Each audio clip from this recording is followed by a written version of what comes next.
Hi guys, and welcome to OG Cars. In today's video we're going to be doing a very overdue one. So Project Sisley, we got to episode 17, so this will be episode 18, and we're 9 months away from the last video. And I did say in that last video that I would do another video before it sells. That never happened, so as I say, long overdue. Now there's a bit of a story about our delivery day on the 24th of December, Christmas Eve last year. But before we get to that, let's get to how we got to that point there. So we put the car up for auction. Episode 17 showed a few clips of the car as it was finished. We'll overlay them now because obviously I don't have the car anymore, so we'll put them in here. But yeah, the car was all finished mechanically, interior, MOT, full respray, the whole works. So we had the Sisley completely done, and a lot of you guys followed that build all the way from episode 1 through to 17, so big thanks to you guys for watching that. If you haven't, please go back and check out the playlist. We did a fair few videos. We tried to be as in-depth as we can with all of the work on that car, so that you could see what we did with it to get it to the point it ended up in. And yeah, basically it went up for auction. We did have AAA MF emailing us. He's a YouTuber as well, Mark Frankel. He was emailing us saying that he wanted the car for about 10 grand at the time, and he sort of when I actually said it was finished, I don't think they were as keen to buy then, so it ended up going to Car and Classic Auctions, and turns out I think Mark Frankel was the highest bidder on behalf of the person that was going to be taking delivery of it from us. So we're speaking to the new owner after the auction, and turns out it was Dominic Cooper, who is previously known for various movies and TV series, including Mamma Mia. I'm not meant to say that because, you know, that's the cliche one. But he bought the car. He's really into his other cars as well. He's got a Ferrari Dino and a Austin Healey, and these are sort of plastered all over the internet as well, because he is really into his cars, and he actually uses them as well, which is really nice to see. Not someone that just tucks them away. And he wanted a daily driver, and obviously in the ULEZ, having a classic daily driver, it's normally better to have one over 40 years old. Not Dominic. He wanted to have something that was practical but still sort of modern enough to be a nice classic retro daily, and the Panda 4x4 Sisley fit that bill for him. That's what he was looking for. So when mine came up, that's when he decided to bid on the auction, and it went for a fair amount at auction, just over, I think it was just shy of 11 grand I believe at auction. So Sisley's really have picked up, and that was the end of last year. So market's a bit crazy at the moment, so it might actually be worth a bit less now. It's a bit of a strange one, but it sold for that at the time, and we agreed to do a drop-off for Dominic in the centre of London. So Jurassic Panda and the green Sisley were driven in. I drove Jurassic Panda, G drove the green Sisley in, which I believe was all fine, wasn't it, G? Didn't have any problems with it at all. It was lovely. It was nice to know that after all of that work, it actually just came together and it went all that distance, no problems at all. That could not be said for Jurassic Panda. Now, we'll come to that in a moment, but the drop-off went all okay. Dominic was happy with the car. Money handed over, V5 transferred, everything sorted, and yeah, parked up with Dominic. He was over the moon with it, which was really nice to see as well. That you know, after all that work that I put in on it, and obviously Paul's respray and everything, and it was nice to see it really appreciated, especially by someone like that as well. So big thanks to Dominic Cooper, and there's a picture of us with him there as well, so I'll just pop that in.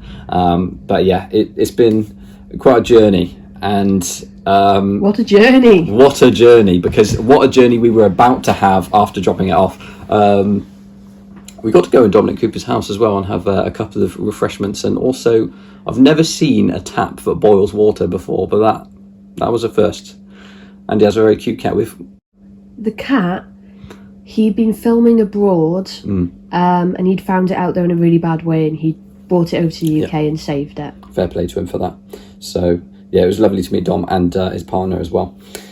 So yeah, after our little trip over, saying hello to Dom, we said our goodbyes, and we tried to leave in Jurassic Panda, which, to be fair, it never failed to proceed. It just failed to show me where to proceed, because the lights, every time I accelerated, turned off. So I'm assuming there's a mega earth issue. I cleaned up the earth hedgehogs, and I cleaned up a couple of other bits, and yeah, it wasn't happening.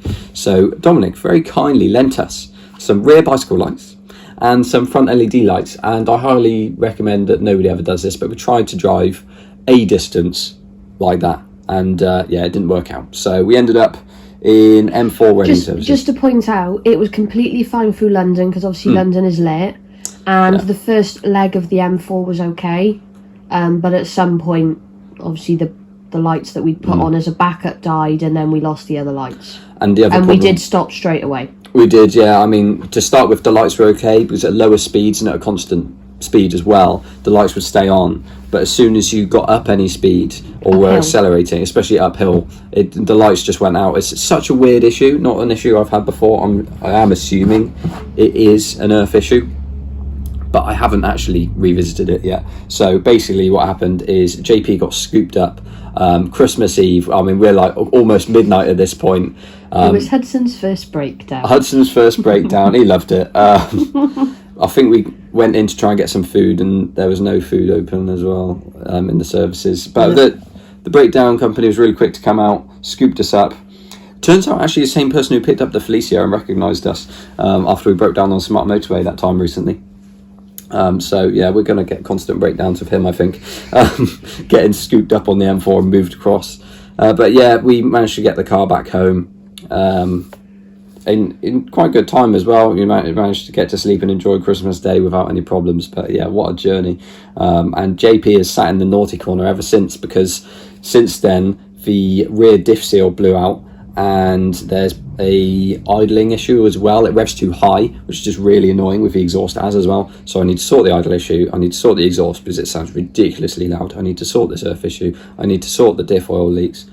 One day I'll get there. But this is about Project Sisley and where it's been. So I just wanted to say a massive thanks to everyone involved in the project. You guys for watching, Paul for respraying it, a big thanks to me for doing all of that incredible work and getting it to where it is now. I mean, Dominic Cooper's done a lot of work to it since as well. He's been using it as a daily, so it sort of showed a couple of issues which he's managed to iron out. But there's pictures of Dominic Cooper loving and enjoying this car on the internet, so I'll attach some of those as well because they're quite entertaining, especially when there's like half a tree sticking out the top of a Sisley twin Sunny as well, which is yeah, quite a sight to see, definitely. But it's great to see someone enjoying the car, and honestly that's what this is about. Like, I would have loved to have kept that car, but we've got too many, and obviously various are going at the moment. You guys are seeing cars come in, but there are actually a lot leaving behind the scenes. We'll do a bit of an update at some point, but it's nice to see that people are actually enjoying these cars and using them rather than just tucking them away or seeing them like scrapped or just never used or anything like that. So yeah, I'd just like to say again, a big thanks to you all, and that pretty much wraps up Project Sisley as a whole. If we ever come to revisit the car, it would be great. If Dom ever lets us, well, to be fair, I'm sure he'd let us come and see it at some point. But yeah, we haven't been that way for a while, so maybe we'll get to see it again at some point soon. If you guys would like that, drop it down in the comments below if there's anything else that you'd like to see. But as for now, like, comment and subscribe. I'll see you all in the next one.